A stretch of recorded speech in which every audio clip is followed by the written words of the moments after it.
Terima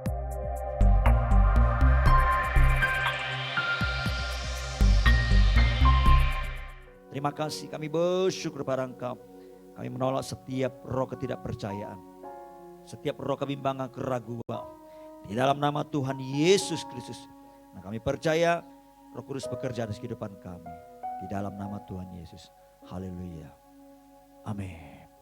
Shalom Bapak Ibu Saudara yang ada di rumah. Saya mau ngajak kita buka satu firman Tuhan.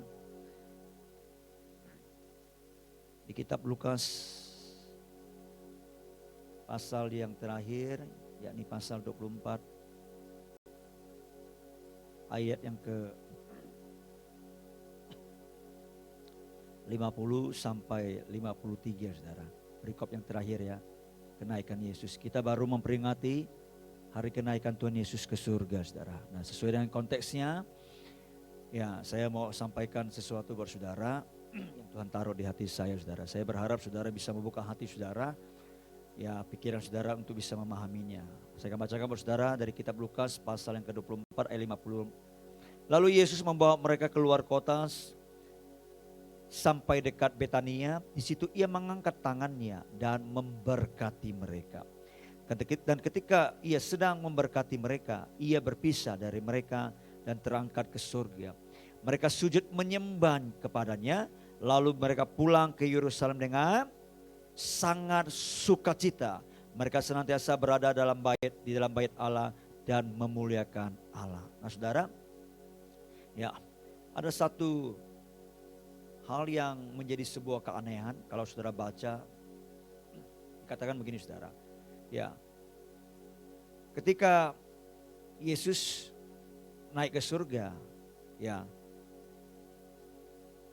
murid-murid lalu kemudian mereka pulang, dan pulangnya dengan sangat sukacita, Saudara. Sangat sukacita, Saudara. Yang luar biasa ada, Saudara. Ya, kenapa mereka itu sangat sukacita, Saudara?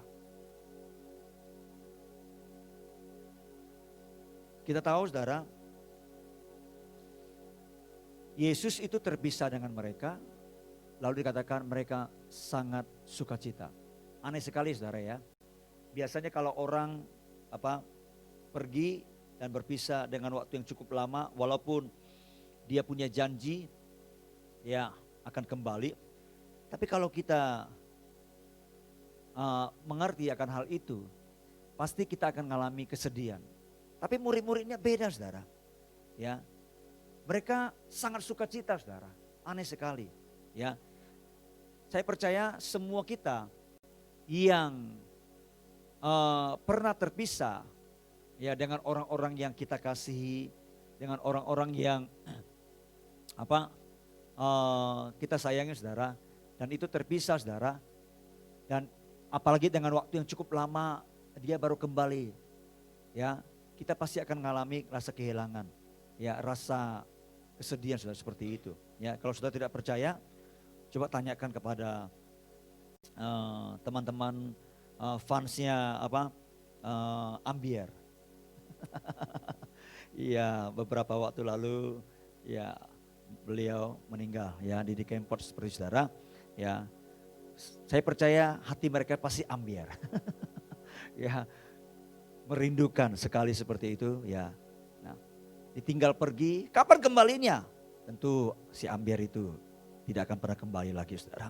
Ya, tapi kenapa murid-murid itu sangat bersukacita, Saudara? Mengapa mereka bersukacita padahal mereka ditinggal pergi ya oleh Yesus ya, naik ke surga dan waktu yang sangat lama, meskipun ia berjanji akan datang kembali, Saudara, ya.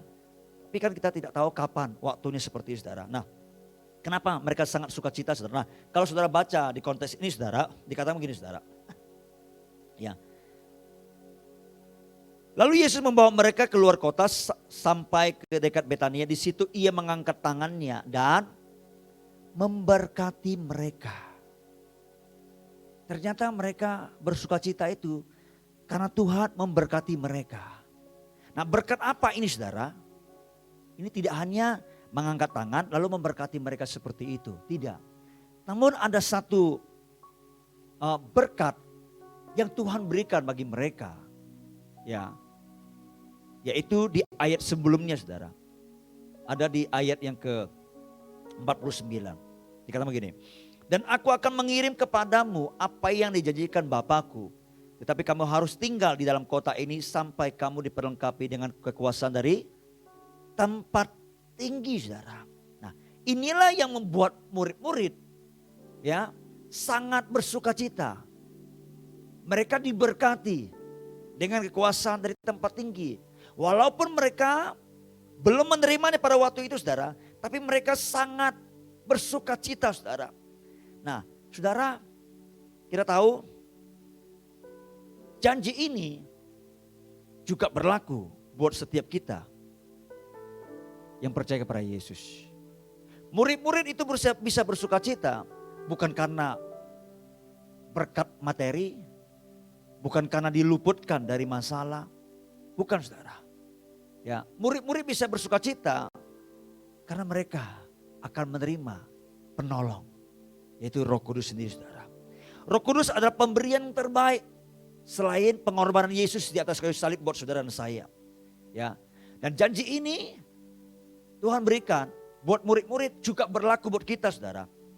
Kalau waktu itu murid-murid disuruh jangan tinggalkan Yerusalem, tapi nantikan sampai kuasa dari tempat tinggi itu Roh Kudus turun ke atas kehidupanmu. Apa yang mereka lakukan? Mereka berdoa. Setelah pulang dari Betania saudara, ketika mereka melihat Yesus naik ke surga, mereka balik ke Yerusalem. Di loteng Yerusalem mereka berdoa. Dan mereka tidak tahu kapan Roh Kudus itu akan dicurahkan. Mereka akan dibaptis dengan Roh Kudus, saudara. Seperti yang Yesus janjikan seperti itu, saudara. Ya, tapi mereka menantikan dengan penuh ketekunan, saudara. Dan Alkitab berkata 10 hari mereka berdoa, Roh Kudus dicurahkan pada hari Pentakosta, saudara. Dan mereka dilaut oleh Tuhan. Ya, mereka dipenuhi dengan Roh Kudus. Lalu dikatakan mereka mulai berkata-kata dengan bahasa-bahasa yang baru, saudara. Saudara, janji ini juga sekali lagi Tuhan berikan buat saudara dan saya, orang-orang yang percaya. Kenapa? Karena kalau saudara baca di Kisah Rasul pasal yang kedua, ya ayat 38, ketika murid-murid itu sudah dilawan oleh Tuhan, ya tiba-tiba ada orang berkata begini, mereka itu lagi mabuk itu. Ya, tapi Petrus bangkit berdiri, Petrus berkata begini, ini hari baru jam 9 pagi. Ya, kami tidak mabuk. Apa yang kalian lihat? Ya, karena mereka melihat, ya waktu itu ada orang-orang Yahudi dari bangsa-bangsa yang lain berkumpul sedang mau menantikan perayaan Pentakosta, saudara, seperti itu. Pentakostanya Yahudi, ya. Lalu mereka melihat rasul-rasul itu, murid-murid Tuhan itu dipenuhi dengan Roh Kudus. Mereka mendengarkan murid-murid itu mulai berbicara dalam bahasa-bahasa roh, bahasa-bahasa yang lain, bahasa-bahasa yang dari bangsa-bangsa. Padahal mereka tidak fasih bahasa itu, saudara, seperti itu, saudara. Lalu kemudian ketika Petrus menguraikannya, menjelaskannya sampai dibawa mereka untuk mengerti kitab suci, yaitu bahwa apa yang mereka lihat itu adalah penggenapan kitab Yoel, ya, bahwa Tuhan akan mencurahkan rohnya atas semua manusia, seperti itu, saudara. Ya, lalu kemudian disampaikan mengarah kepada Yesus yang disalibkan itu, bahwa Yesus adalah Tuhan dan Kristus. Ya, lalu ketika mereka mendengar itu, mereka begitu terharu, mereka begitu sedih. Terus mereka berkata, apa yang harus kami lakukan? Petrus berkata begini, bertobatlah dan hendaklah kamu masing-masing memberi dirimu dibaptis dalam nama Yesus Kristus untuk pengampunan dosamu. Maka kamu akan menerima karunia Roh Kudus. Sebab bagi kamulah janji itu dan bagi anak-anakmu dan bagi orang-orang yang masih jauh, yaitu sebanyak yang akan dipanggil oleh Tuhan Allah kita. Jadi waktu itu mereka sudah terima janji Allah. Dan dikatakan janji ini masih berlaku. Ya, yaitu sebanyak yang akan dipanggil Tuhan Allah kita. Saudara yang saya dipanggil oleh Tuhan. Janji ini juga berlaku, saudara. Karena itu kalau dalam 10 hari ini kita berdoa supaya apa yang Tuhan janjikan ini tergenapi buat setiap kehidupan kita, saudara. Roh Kudus adalah pemberi yang terbaik buat orang-orang Kristen, orang-orang yang percaya. Kenapa? Karena kita kan begini, Yesus pernah berkata begini, ya, adalah lebih baik kalau aku kembali kepada Bapa. Sebab kalau tidak, maka penolong itu tidak akan datang. Justru itu kalau saya pergi kepada Bapa, nah, maka penolong itu akan datang. Kenapa? Karena dikatakan gini, penolong itu diutus oleh Bapa, lalu kemudian ya dia akan mengajarkan segala sesuatu kepadamu, kepada murid-murid ya, dan akan mengingatkan kamu ya apa yang telah kukatakan kepadamu. Roh Kudus adalah penolong untuk membawa kita ya menjalani kehidupan kita ini, saudara. Nah, ada satu hal yang saya mau tekankan buat saudara. Ya. Di dalam tradisi gereja Pentakosta karismatik, saudara. Biasanya ketika Yesus sudah naik ke surga, maka gereja-gereja akan berdoa selama 10 hari. Ya, menantikan pencurahan Roh Kudus. Roh Kudus sudah dicurahkan, saudara. Ya, tapi ada satu hal, doa 10 hari ini memang sangat penting. Walaupun itu tradisi, tapi itu juga mengingatkan kita, membangkitkan iman kita, meneguhkan kita untuk terus membangun kehidupan kita bersama dengan Tuhan. Tapi saya percaya, ya, kalau kita sungguh-sungguh membuka hati kita untuk Tuhan, maka apa yang Tuhan janjikan juga akan tergenapi buat kita, saudara. Ya, nah di dalam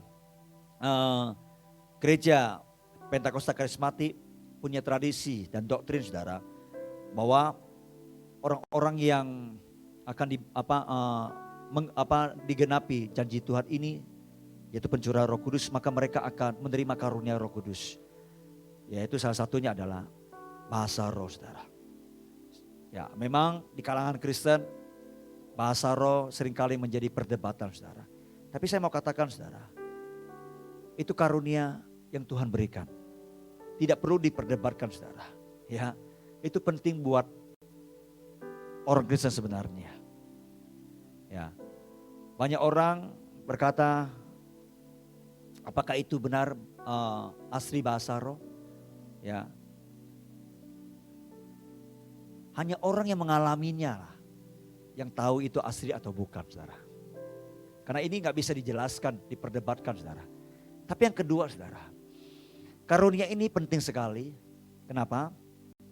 Ya, kalau nggak penting, kenapa diberikan kepada murid-murid, saudara? Ya, mereka sudah diberi kuasa oleh Tuhan. Ya, dihembusi Roh Kudus sebelum Yesus naik ke surga. Tapi mereka masih terus, Yesus sampaikan, jangan tinggalkan Yerusalem. Ya, nantikan janji Bapa ini. Kalau bukan sesuatu yang penting, nggak mungkin Tuhan sampaikan. Tuhan berikan janji itu. Dan kalau tidak penting, nggak mungkin mereka menunggunya, saudara. Ya, saya percaya kalau Tuhan memberikan itu, pasti itu penting sekali, saudara. Tuhan tidak iseng. Ya, nah, kalau saudara baca di 1 Korintus pasal ke-14, karunia bahasa roh itu adalah untuk membangun kehidupan kita.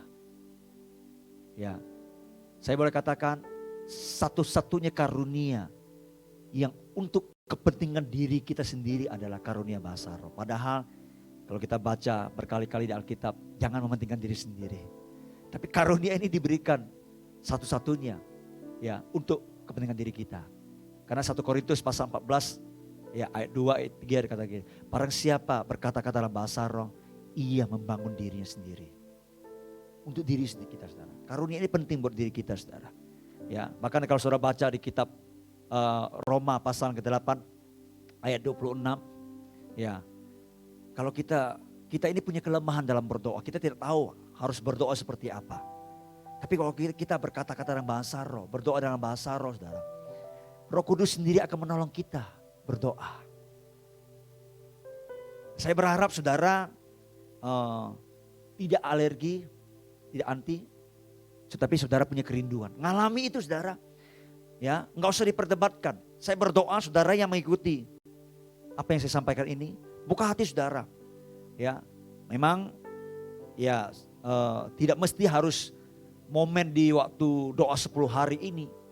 Ya, kapan saja sebenarnya Tuhan bisa memberikan buat kita. Asalkan kita bisa membuka hati kita dengan penuh kerinduan. Kita mengharapkan itu, menantikan itu. Ya, Ada orang bersaksi, dia punya kerinduan, dia sudah berdoa dan puasa dan tidak dapat, saudara. Mungkin juga belum waktunya atau apa, yaitu kedaulatan Tuhan, karena bukan manusia yang memberikan itu, tapi dikatakan itu pemberian janji Bapa. Dan itu yang Yesus lakukan, saudara. Bukan manusia, bukan pendeta, saudara. Tapi ada orang tiba-tiba bukan di gereja, dia lagi mandi, tiba-tiba bisa dilawan oleh Tuhan. Ya, dipenuhi, dibaptis dengan Roh Kudus. Lalu kemudian dia berbahasa roh. Awalnya agak janggal, agak aneh. Ya, tapi setelah dijelaskan, dia bisa mengalami satu sukacita, damai sejahtera, dan dia bisa bertumbuh. Ingat, karunia itu harus membawa kita bertumbuh dalam Tuhan, makin mengasihi Tuhan. Ya, seperti itu, saudara. Jadi sekali lagi nggak perlu diperdebatkan. Saya berharap, saya berdoa dalam 10 hari ini dengan momen ini, saudara, yang bisa yang membantu kita untuk bisa menghayati lebih lagi akan janji Bapa ini. Biarkan semua saudara yang di rumah juga mengalaminya. Saya berdoa saudara mengalami lawatan ini, saudara. Ada amin? Bapak Ibu saudara yang di rumah, haleluya. Semua kita, ya, nggak peduli dia gereja dari denominasi apa, saudara. Ya, janji firman ini berlaku buat kita semua karena ini perkataan Yesus, firman Tuhan. Dan ini tidak diberikan oleh organisasi gereja, saudara. Haleluya. Ya, saya berharap semua kita bisa mengalaminya. Amin. Ayo kita buka hati kita untuk Tuhan.